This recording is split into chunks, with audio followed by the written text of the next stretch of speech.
All right, here we go. We're back. Hell in a Cell just finished up.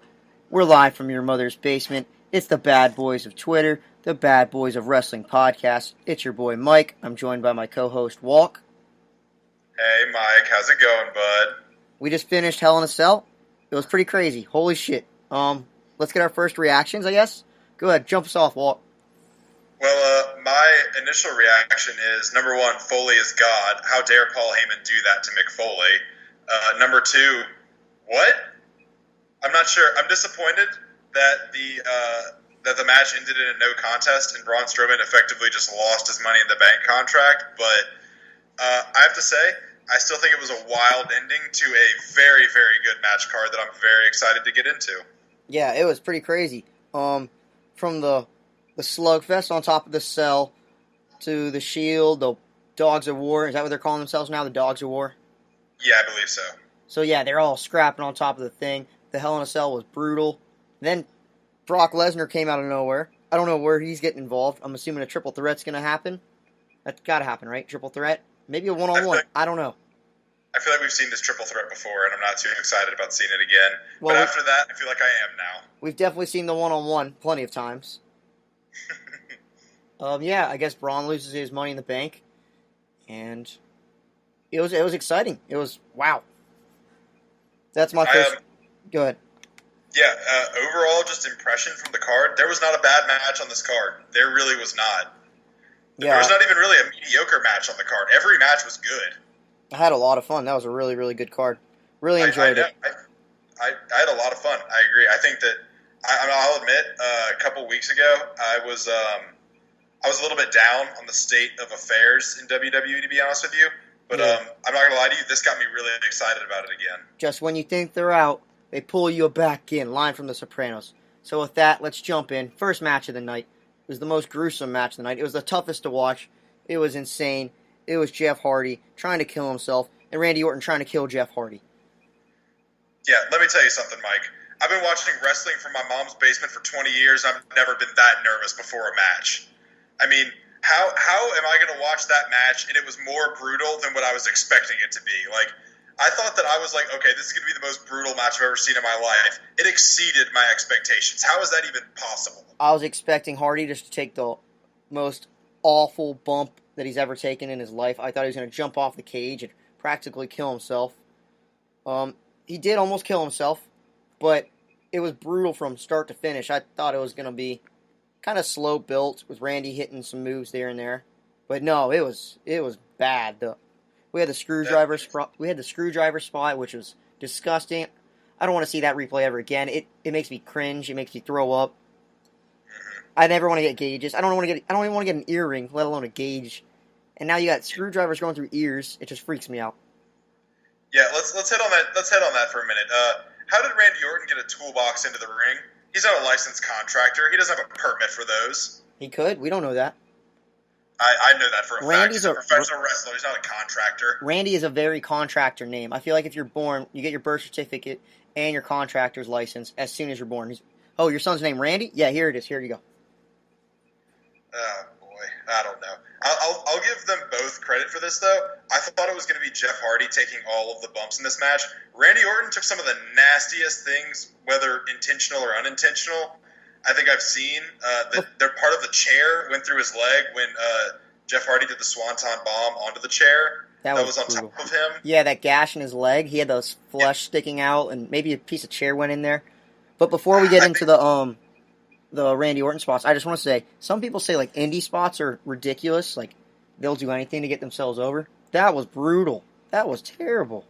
That was some of the most intense, that was the most intense PG moves I've ever seen. I know, they really were. Yeah, PG moves, right, yeah. Fox is not going to be happy. Maybe Fox is happy. Maybe Fox wanted it back. I'll tell you one thing that I'll come to this later in the match too, in the card rather, as we go over it. I have a theory that Vince McMahon was off tonight or something, or he took a vacation day, and that's why it was so brutal and bloody, is because Triple H took over and was like, all right, well, fuck this PG shit. We're going PG-13, and that's what happened. I think X-Pac was in charge. Him and Road Dogg. I think X-Pac and Road Dogg were in charge tonight. Well, Here's hoping that they don't stay in charge for long then, or else we're gonna have no more wrestlers alive to watch anymore. So I want to talk about the other spot that really scared. Well, there was two other spots that were really gross. I want to talk about the chair one with the suplex drop onto the when the ladder was inverted and Hardy went down on that. That was awful. You could hear it. Oh yeah. The thing snapped. Oh, I thought his back was going to give out right there. I don't know. That was gross. And then we got to the you know what happened for Hardy? I think it could have been way worse for Hardy. But he put on the chainmail. Did you see him wearing the chainmail? He did put on chainmail armor for this match. He did it a lot back in the young days, especially Attitude Era, 96 to about 2001, 2002. We saw a lot of the chainmail. Hadn't been wearing it lately, but just been wearing some arm gauntlets that have been protecting him. But he went full chainmail for this one until Randy Orton ripped it off. So that was unfortunate. Yeah, I mean, it was really protecting the bumps for a while. I think Scott Steiner and Jeff Hardy need to team up with the Chainmail Gang. So what would their team name be? Like the Chainmail Gang, of the Round Table or something like that? The Chainmail Gang, the Chain Gang. It's like a play on words. Chainmail Gang. I get it. That's funny. Yeah, that's cool. It'd be really funny. They're just coming out in all their chainmail. It'd be ridiculous, but I hate how WWE expects me to just move on after this match because, Randy Orton committed cold-blooded murder in the middle of the ring, and then they're like, all right, now on to bigger and better things. And I'm like, bigger and better? What? A man just died. Give him the time of day. Dude, that was crazy. I keep talking about bumps, but that's all it was. It was just brutal. It was bad. Hardy whipped Randy Orton's back with a steel chair. And then we have Jeff Hardy swinging from the what? Oh, the belt? He whipped him with his belt, yeah. No, when Randy Orton was taking the shots in the back. Oh, well, they both took chair shots and belt shots, and they all took everything, so it's just all blends together at this point. Yeah. So back to the ladder. Not the ladder. Swinging from the cell. Yep. So, do you think they botched that, or do you think that was how it's supposed to go? No, I think that was how it was supposed to go. Because we were talking earlier, I think Randy Orton was supposed to set that up into an RKO somehow. I think he was swinging, and Randy was supposed to catch him on the way down, and I think the timing was just off, and they kind of messed it up a little bit. It ended fine. Randy Orton got to be his asshole self to the ref and tell him he got a really good sound bite out of that. Shut up and count it. Do your job. Yeah, that was a good spot. It showcased Randy Orton well. He looked mad leaving the ring, and I don't know if that's just part of the character or anything, or if he was really mad about something, but he looked mad leaving the ring. Yeah, he did look very frustrated. That's why I think that's why I believe the RKO spot was supposed to happen. Maybe. Well, do you want to talk about the pre-show before we get into Becky Lynch? The New Day Rusev Day match.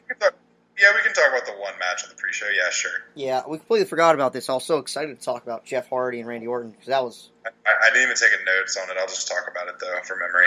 Okay, well, I just want this feud to go on forever, just to have the back and forth with Aiden English and the New Day, just doing the clearing the throat thing. The hum hum hum hum. I think someone clearly what's going on here is that there's a cold going around the SmackDown Live locker room. Aiden English has it. New Day has it now. Someone needs to get some Vicks Vapor Rub up in that locker room and just clear everything out so that people need to just stop clearing their throats. I'm afraid Big E's going to hawk up a pancake-sized loogie and it's going to be all over with. No, it'll be a syrup. The loogie will be syrup. Straight maple syrup. That's true. You're right. So, yeah, the New Day won, but I think Aiden English was the story of the night. Did you know Aiden English had offense? I actually did not. I thought he was just kind of like a scapegoat where he just took all of Rusev's offense for him. Like, chest shot, super kick, like, just took things on the chin left and right, and then Rusev picks up the victory. But he even put Kofi Kingston in an accolade at one point. Like, what? That was a cool spot. I really enjoyed that. I was really hoping that Aiden English was going to force the tap right there. I thought it was going to happen. I thought the crowd was going to lose it. But I would have lost my mind if he had gotten it. Not to be. New Day retains. Kofi Kingston, little known fact, he's 7 days away. When this podcast comes out on Monday, he will be 7 days away from being the longest reigning tag team champion of all time in WWE. Well deserved. Way to go, New Day. I'm glad you celebrated. I saw you. Who was the champagne boy they had? Oh, fuck, what's his name? Bootyworth. Bootyworth?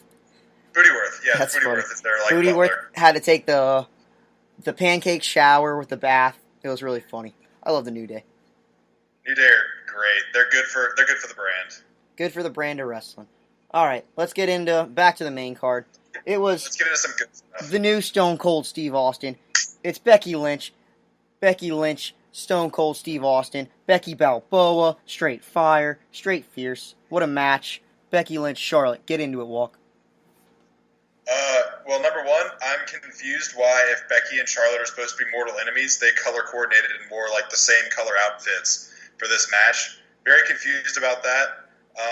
Also, if we're going into statistics here, I really want to know what percentage of Becky Lynch's paycheck goes to fishnet stockings, because I swear to God, every match she tears them all up and down. There's no way that she doesn't have a trunk full of those just lying somewhere. But if you look at my notes here, I'm writing a note, and in the very middle of it, Becky Lynch wins, and it turns into all caps. And I go, holy hell, Becky Lynch won. My God, Bubba, I haven't been this excited since, well, I don't know, but I'm just really excited. I was super excited. I want to go back to your point you said about the color coordinating. I think the feud just needs to end. Patrick Star, SpongeBob SquarePants style, when they were inside the Fry Cook games. Do you remember this episode? I do. And SpongeBob and Patrick, they're battling it out. They're all steroided up. They're huge. They're battling for the chum bucket, the Krusty Krab. Next thing you know, their pants come off. They're wearing the yellow and pink underwear. That's what you remind me of, the color coordinating thing. That's how the feud should end. So would Becky Lynch be wearing fake boob underwear then, and Charlotte would be wearing like potato underwear or something? I don't know. That was a bad joke, but we'll move on. I just realized I said something about the girls wearing their underwear. I meant more the SpongeBob thing, but we're gonna move on. All right. Well, before we move on though, I have one more thing. I want to talk about Killian Dane, Mick Foley, and Scott Hall all giving Becky Lynch shout-outs on Twitter for her victorious title. So, is Becky Lynch the best thing in WWE now? My money says yes. You said Killian Dane was sending a shout out to Becky Lynch, huh? Killian Dane was sending a shout-out to Becky Lynch, two fellow Scots. Is Nikki Cross going to get jealous? She's not. Nikki Cross might be jealous. That's might be a point of contention when she gets called up to the main roster. Oh, dude, can you imagine the psycho Nikki Cross being jealous? I feel like she's already psychotic. What would jealousy do to her? Is that just like, I feel like that's too much. That's too much to handle. That maybe not enough. I don't know. Just give her another personality. Not enough. Good God, Mike. What kind of girls are you into? I'm into the Becky Balboas of the world, the underdogs winning the championships, not shaking their friends, their so-called used to be best friends' hand after the match. Yeah, I think we can all be into Becky Lynch. We're all Becky Lynch guys today. So where do you see this going forward? To be honest with you, I see this as Becky Lynch keeps the title for a long time now. You know what I want to see? What? I want to see. I'm just keep using the Stone Cold, the Becky Lynch analogies, because I think she's getting the coolest pops now.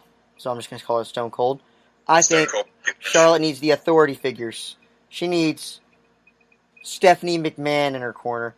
And it's just Becky versus the authority. Versus the corporation. Ooh. I could see it. I think more likely what's going to happen is this turns into Charlotte goes off, does her own thing. She gets her title rematch against Becky. Becky wins. Charlotte gets back. And at Royal Rumble, Charlotte wins the Royal Rumble. Challenges Ronda Rousey for her title. Rousey, Charlotte, WrestleMania. So where does that leave Becky? Becky Lynch remains to be seen. Someone in the SmackDown's gonna have to really come up, huh? Yeah. All right. Well, we'll get there when we get there. Maybe Naomi. I don't know. Yeah. We'll get there when we get there. Yeah, we'll burn that bridge when we get there. Let's move on to the Raw Tag Team titles between Drew McIntyre, Dolph Ziggler, and Dean Ambrose and Seth Rollins.